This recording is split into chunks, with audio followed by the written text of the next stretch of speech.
ஹரி ஓம் மகா காளி. முன்பொரு காலங்களில் கிராமப்புறங்களில் காவல் தெய்வங்களாக வீற்றிருக்கும் ஐயனார், வீரனார், முனீஸ்வரன் போன்ற தெய்வங்கள் அரிதாக நடு இரவுகளில் வீதி உலா செல்வதை பார்த்த பெரியோர்கள் உண்டு. என்னுடைய தாய்வழி பாட்டி கூட அப்படி ஒரு அனுபவத்தை பெற்றிருப்பதை பிற்காலங்களில் பலமுறை சொல்லியிருக்கிறார்கள். சிறுநீர் உபாதையின் காரணமாக நடு இரவில் வீட்டிற்கு வெளியே வர முற்பட்ட போது தெருமுனையில் ஜல் ஜல் ஓசையோடு வெள்ளை குதிரையில் ஐயனார் ஒளி பிரவாகமாக வருகிற காட்சியை பார்த்து அரண்டு மிரண்டு தடதடன வீட்டிற்குள் ஓடி வந்து கதவை சாத்தி கொண்டு ஜன்னல் வழியாக பார்த்தபோது ஏவல் தேவதைகள் தீப்பந்தம் ஏற்றியபடி முன் செல்ல பின்னால் வெள்ளை குதிரையில் கம்பீர காட்சியோடு சிறு கணைப்போடு குதிரைகளின் பாதங்களில் இருக்கிற சலங்கை ஓசையோடு அவர் போவதும் அதன் பின் புழுதி பறந்ததையும் பார்த்த ஒரு அனுபவத்தை மிரட்சி மாறாமல் சொல்லியிருக்கிறார்கள். சரி, இதெல்லாம் ஏதோ ஒரு காலகட்டத்தில் நடந்தது. இப்போ நடக்குமா? இப்போ அப்படி ஒரு அனுபவம் உண்டா? இப்போ தெய்வங்கள் அது மாதிரி வீதி உலா வருகிறதா? கிராமங்களில் தெய்வங்கள் நடமாடுகிறதா என்கிற வினாக்கள் எழுவது இயற்கை, நியாயமானது. ஆனால் அப்படி ஒரு நிகழ்வு, நிஜ நிகழ்வு அண்மையில் நடந்தேறியிருக்கிறது. கடந்த ஆகஸ்ட் மாதம் 12, 13 தேதிகளில் நடந்த ஒரு முக்கிய நிகழ்வு புதுக்கோட்டை மாவட்டத்தின் கடைகோடி கிராமமான கடியாப்பட்டி எனும் ஒரு குக்கிராமத்தில் நடந்த ஒரு நிகழ்வை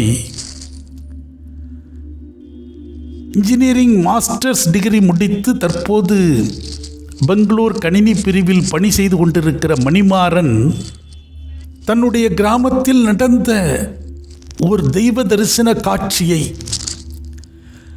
காளியின் நடமாட்டத்தை, கண்டோரின் அனுபவத்தை சேகரித்து நடந்தது மாதிரி ஓர் பதிவாக எமக்கு எழுதி தந்திருக்கிறார். ஆகஸ்ட் மாதத்திலேயே அந்த பதிவை எமக்கு அவர் அனுப்பியிருந்தாலும் அதை பேசு என்பதற்கான ஒரு உத்தரவு, ஒரு சமிக்கை இன்றுதான் கிடைக்கப்பெற்றது. அவர் அந்த தரிசன நிகழ்வை தத்ரூபமாக விவரித்து டைப் செய்து எமக்கு அனுப்பியிருக்கிறார். ஒரு வாக்குமூலம் போல அவர் வழங்கியிருக்கிறார். அதை படித்த மாத்திரத்திலேயே ஒரு சிலிர்ப்பு எமக்குள் ஏற்பட்டது, ஒரு உணர்வு உந்தப்பட்டது. ரொம்ப ஆனந்தமாக படித்து பார்த்து அவரோடு தொலைபேசியில் பேசி நிறைய குறுக்கு கேள்விகளை எழுப்பி மேலும் மேலும் அவற்றின் மீதான ஒரு பரமானந்த உணர்வுக்கு ஆட்பட்டேன். இன்று அந்த அனுபவத்தை, அந்த பதிவை உங்களோடு பகிர்ந்து கொள்கிறேன். அவர் என்ன மாதிரி அந்த அனுபவத்தை எழுத்து வடிவில் எமக்கு வழங்கியிருக்கிறாரோ அதே வடிவத்தை உங்களுக்கு அடியேன் வாசித்து வழங்குகிறேன். கேட்டு அனுபவித்து மகிழுங்கள், தெய்வ உணர்வுக்கு உள்ளாகுங்கள். ஹரி ஓம் மகா காளி. எங்கள் ஊரில் மடைய கருப்பர் பூசைக்கான ஏற்பாடுகள் வெகு விமர்சையாக நடந்து கொண்டிருந்தன. பூசை 8 மணிக்கு துவங்குவதாகவும் அரை மணி நேரத்திற்கு முன்னதாக வந்தால் போதுமானது என்று அப்பா சொல்லியிருந்தார்கள். இந்த பூசை வருடம் ஆடி மாதம் கடைசி செவ்வாயன்று நடைபெறும். ஊர் மக்கள் அனைவரும் சேர்ந்து கருப்பருக்கு ஆடு பலி கொடுப்பர். பூசை நிறைவில் அனைவருக்கும் கறியும் ரசமும் பிரசாதமாக வழங்கப்படும். இந்த பூசைக்கு ஆண்கள் மட்டுமே பங்கேற்க முடியும்.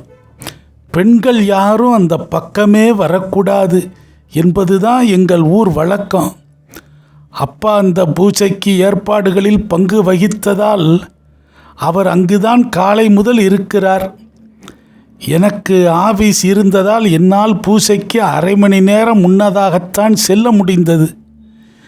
அரை மணி நேரம் முன்னதாக சென்றதால் சுற்றங்களோடு பேசிக்கொண்டிருந்தேன். அப்பொழுது மாமாவின் அருகில் வந்த ஒருவர், அண்ணே, அக்கா சொன்னாங்க நேற்று ராத்திரி ஏதோ நடந்துச்சாமே, அது உண்மைதானா என ஆச்சரியமாய் கண்கள் விரிய கேட்க, அதற்கு மாமா வெங்கடாசலம், அட ஆமாம்பா, நாங்கள்லாம் ராத்திரி பிள்ளைங்களோட ரொம்பவே கஷ்டப்பட்டுட்டோம்.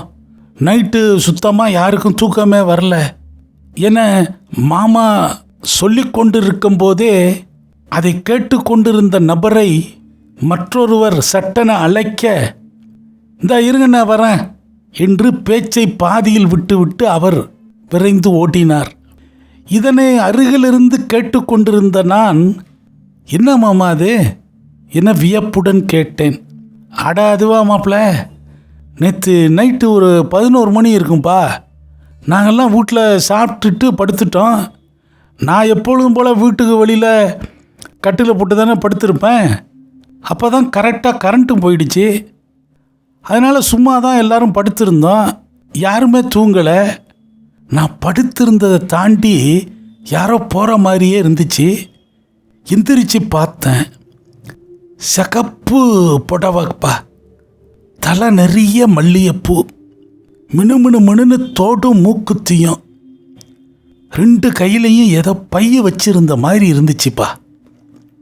இதை பிரமிப்புடன் கேட்டுக்கொண்டிருந்த எனக்கு ஒருவித எதிர்பார்ப்பும் பயமும் ஏற்பட்டது. ஏனென்றால் எங்கள் மாமா வீடு ஊரினுடைய எல்லையில் உள்ளது. அவர்களது வீட்டை தாண்டித்தான் நாங்கள் பூசைக்கு வந்துள்ள மடையக்கருப்பர் பீடமும், அங்கிருந்து சுமார் 5 கிலோமீட்டர் தொலைவில் அடுத்த ஊரும், ஊரினுடைய சுடுகாடும் அங்குதான் உள்ளது. மாமா வீட்டை தாண்டினால் யாருமே போகவோ வரவோ பாதை கிடையாது. அடுத்த ஊருக்கும் சுற்றிதான் செல்ல வேண்டும். அது மட்டுமல்லாமல் குறுக்கே வழிநெடுக ஊர் கண்மாய் உள்ளது. அதனால் யாரும் குறுக்கேயும் செல்ல முடியாது. மாமா தொடர்ந்தார், இதெல்லாம் பார்த்தனா யாருடா அது இந்த நேரத்தில்னு. ஏமா, யாருமா அது இந்த நேரத்தில்? அங்கிட்ட பாதை எதுங்க இல்லைம்மா இன்னும் ஒரு சவுண்டு கொடுத்தம்பா. அப்புறம் என்னாச்சு மாமா என்று நான் பதறினேன். அப்புறம் நான் உடனே உங்கள் அத்தைக்கிட்ட டார்ச் லைட் எடுத்துகிட்டு வா அப்படின்னேன். இந்த அமளியில் உங்கள் அத்தை பிள்ளைங்க எல்லாரும் எழுந்துச்சிட்டாங்க. மாமாவிற்கு வயது 62 ஆகிறது. எங்கள் மாமா ஊர் சேர்வாரர் குடும்பத்தை சேர்ந்தவங்க, அதாவது நாட்டாம குடும்பம்னு வச்சுங்க. மாமா தொடர்ந்தார், உங்கள் அத்தை லைட்டை தேடிகிட்டே இருந்தா. நான் மறுபடி அட அங்கிட்ட பாதை இல்லைன்னு சொல்கிறேன், சொல்ல கேட்காம போயிட்டே இருக்க. இந்தாம்மா, விடாமல் 1க்கு 2 தரமாக சவுண்டு கொடுத்தம்பா. இவ்வளோ அது கத்துனதுக்கு அப்புறம் அந்த அம்மாட்டேருந்து ஒரு குரல் வருதுப்பா. அட, நான் என் மாட்டை தேடிக்கிட்டு போகிறேன், நீ உன் வேலையை பாரு அப்படின்னு சொன்னிச்சுப்பா. இதை மாமா விவரிக்கிற போதே டம்முன்னு கோயிலில் ஒரே வேட்டு சத்தம். மடைய கருப்பருக்கு இரவு 8 மணி பூசையை தொடங்கிட்டாங்க. அதுக்கப்புறம் மாமாவும் அருகில் இருந்த பெரியவர்களும் மடைய கருப்பர் பீடத்தை நோக்கி கையெடுத்து கும்பிட்டாங்க. அங்கே தூப தீப ஆராதனைகள் ஆரம்பமாகிவிட்டது. எனக்கு இதை பற்றி முழு விவரமும் மாமாவிடம் அந்த நேரமே கேட்டு தெரிந்து கொள்ளும் ஆசை, அவசரம். ஆனால் சூழ்நிலை ஒத்துழைக்கலை. மறுபடியும் அங்கேயே மாமாட்ட பேச முனைகிற போது எங்கள் அப்பா அவரை கூப்பிட்டார். வந்து அங்கே இருக்கிற பூஜை வேலைகளில் அவரை ஈடுபட வைத்து விட்டார். ஆனால் இந்த தகவல் எப்படியும் அத்தை வழியாக எங்கள் அம்மாவுக்கும் தெரிஞ்சிருக்கும் அப்படின்னு நினச்சிக்கிட்டேன். அன்று இரவு பூஜை முடிந்து கறி ரசம் பலருக்கும் விநியோகம் பண்ணுற தள்ளு முள்ளில் கடுமையாக வேலை பார்த்து ரொம்ப சோர்வோட லேட்டாக வீட்டுக்கு வந்த அசதியில் நானும் தூங்கிட்டேன். அடுத்த நாள் எனக்கு இந்த விஷயத்தினுடைய தொடர்ச்சியை அறியணுங்கிற ஆர்வம் அதிகமாக இருந்தது. அப்போ எங்கள் அம்மாட்ட இதை பற்றி கேட்டேன். ஆமாம்ப்பா, மாமா சொன்னாங்களா? ஆமாம்ப்பா, நம்ம ஊர் பக்கம் இந்த மாதிரி ஒருத்தவங்களாம் யாருமே இதுக்கு முன்னாடி பார்த்தது இல்லையாம்ப்பா. ஆளும் பார்க்குறதுக்கு அந்த அம்மா ரொம்ப ரொம்ப உயரம் கம்மியாக தெரிஞ்சிருக்கிறாங்க. அது சரிம்மா, மாமா என்னட்ட எல்லாத்தையும் முழுசாக சொல்லலை. அதுக்குள்ளே பூஜை ஆரம்பிச்சிடுச்சு. மாமாவும் அதுக்கப்புறம் எதுவும் சொல்லாமல் போயிட்டாங்க அப்படின்னு சொன்னேன். ஓ அப்படியா, எது வரைக்கும் உனக்கு தெரியும் அப்படின்னு அம்மா கேட்டாங்க. அந்த சிவப்பு புடவை கட்டின அம்மா மாமாட்ட ரொம்ப அதிகாரமாக நான் மாட்டை தேடி போகிறத சொன்னாங்களாம். அதோடு நின்று போச்சுமா அப்படின்னேன். ஆமாண்டா, அப்புறம்தான் விஷயமே இருக்குது. அந்த அம்மா அப்படி சொல்லிக்கிட்டு முன்னோக்கி நடந்து போயிருக்கு. மாமாவும் அதை கவனிச்சிருக்கிறாரு. அப்படி போனது ஒரு இடத்துல போய் அப்படியே நின்று இருக்கு. அதுக்குள்ளே உங்கள் அத்தை கொண்டாந்து டார்ச் லைட்டை கொடுத்ததும் அந்த லைட்டை அடிச்சுக்கிட்டு பின்னாடியே இவரும் போயிருக்கிறாரு. அந்த அம்மா யாருன்னு பார்க்கணும்னு போனாக்கா முகம் எதுவுமே தெரியலையா. அது அந்த பக்கம் திரும்பி தான் நின்றுக்கிட்டு இருந்திருக்கு. இவர் கிட்டக்க போகலான்னு நின்ன இடத்துக்கு பக்கத்தில் போயிருக்கிறாரு. போனால் சட்டுன்னு அந்த இடத்துல மறைஞ்சி போச்சாம்ப்பா. அப்படி அந்த அம்மா நின்னதுக்கான சுவடே இல்லையா. அப்படியே நொடி நேரத்தில் அந்த உருவம் அப்படியே மறைஞ்சிருக்கு. ஒரு பக்கம் கம்மாயி, இன்னொரு பக்கம் பொட்டக்காடு. அவ்வளோ வேகமாக எங்கே ஓட முடியும்? அந்த அம்மா எங்கே போணுச்சுன்னே தெரியலடா. ஆள் மறைஞ்சிட்டாங்கன்னு தெரிஞ்ச உடனே எல்லாரும் பயந்துட்டாங்களாம். நைட்டு யாருக்குமே தூக்கம் வரலையாம். பார்த்தது மாமாவும் அத்தையும் பிள்ளைங்களும் பார்த்துருக்குறாங்க. அந்த மாதிரி தான்ப்பா இருக்கு. சிறிது நேர மௌனத்துக்கு பிறகு இந்த சம்பவத்தை பற்றி நீங்கள் என்னம்மா நினைக்கிறீங்க அப்படின்னு நானும் தங்கையும் அம்மாவிடம் கேட்டோம். இந்த விஷயத்தை நான், உங்கள் அத்தை, மாமா, உங்கள் அப்பா, அப்புறம் உங்கள் அப்பத்தா, அம்மா அப்பத்தா என்று சொன்னது எங்கள் வீட்டில் வயோதிகமாக வாழ்ந்து கொண்டிருக்கும் எங்கள் பாட்டியை சொல்கிறாங்க. எல்லாரும் ஒன்றா உட்காந்து இதை பற்றி பேசிக்கிட்டு இருந்தோண்டா. அப்பத்தான் நிறைய விஷயம் இதை பற்றி பேசினுச்சு. அது என்ன சொல்லுது, நம்ம ஊர் கரையில் இருக்க மடைய கருப்பர் பீடம், அந்த இடம் வரைக்கும் பிடாரிக்கு ஓட்டம் இருக்குது. அவள் அந்த பக்கமாக வந்துட்டு போகிற பாதை அந்த கருப்பர் பீடம் வரைக்கும் இருக்குதான். மாமா வீட்டுக்கிட்ட அந்த ஒத்த பனைமரம் ஒன்று அந்த காலத்தில் இருந்திருக்கு. அந்த பனைமரம் வரைக்கும் அப்பப்போ இந்த பிடாரி வந்துட்டு போயிருக்கு. ஆனால் ஏதோ ஒரு காலகட்டத்தில் இந்த மரத்தை விவரம் தெரியாமல் வெட்டிவிட்டாங்க. பிடாரிங்கிறது காளி தான், ரொம்ப உக்கிரமான தெய்வம். ஆடி மாதத்தில் கருப்பருக்கு பூசைக்கு ஒரு நாள் முன்னாடி தான் அவள் கோயிலில் பூஜை நடக்குது, திருவிழா நடக்குது. அந்த நிகழ்ச்சிக்கு அம்மாவும் தங்கையும் சென்று வந்தார்கள்.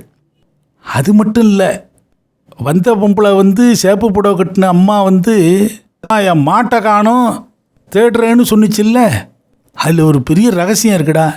ஏன்னா மாமா கிட்ட குப்பத்தா கோயில் மாட்டை 2 நாளாக காணும்னு அந்த ஊர் ஜனங்க தேடிட்டு நம்ம ஊர் பக்கம்லாம் விசாரிச்சிருக்கிறாங்க. இதை கேட்டதும் நானும் என் தங்கையும் பெரிதும் அதிர்ச்சி அடைந்தோம்.